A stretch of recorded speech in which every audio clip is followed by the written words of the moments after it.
Hello, this is Pantadin Maji and this is my third DIE project. So to disassemble and assembly program, I have chosen this Casio scientific calculator. So what is the basic function of this calculator? So let's see it that in any business purpose or our study we can perform any calculation functions. So there are addition, subtraction, division, multiplication, sine, cos, tan, log, and here exponential, any function. So checking it whether it is correct or not. 25 plus 25 equals to 50. So it is going correctly. So now I am going to open it. There are 6 screws. I am opening it. So there are basically 3 parts in this inner circuit. So this is our power supply part. This is LCD display. Our all inputs and outputs are printed in this display. And this is our circuit board. This is the main part for calculating our all functions.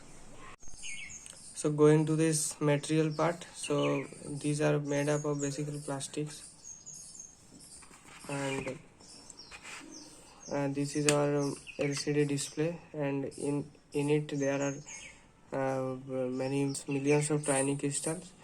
They act as polarizer when we supply voltage to it, and there are many wires connected to each components. So these are basically these wires connecting to this are basically copper wires.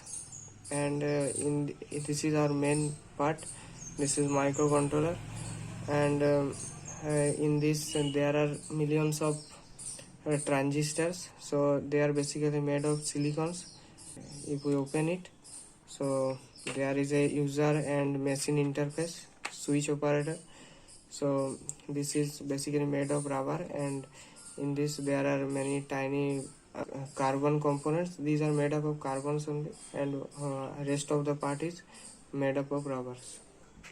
If we press any button in this keyboard, so that will basically press this rubber, and this rubber will displace this carbon to this switches. And when this carbon is made to each of these two terminals, then the switch is on. So our signal is passed through these wires to this microcontroller.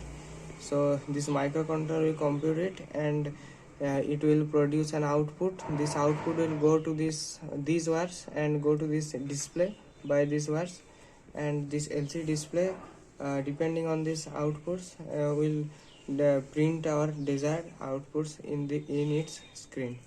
And this is our power supply battery, and the positive terminal will go like this, and the negative terminal goes like this. And so I am reassembling it. So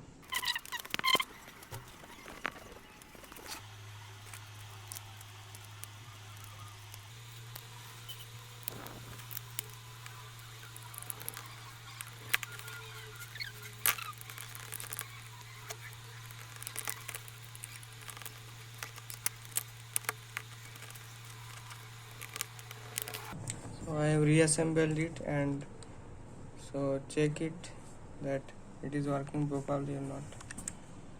50 plus 50 equals to 100, so it is working properly.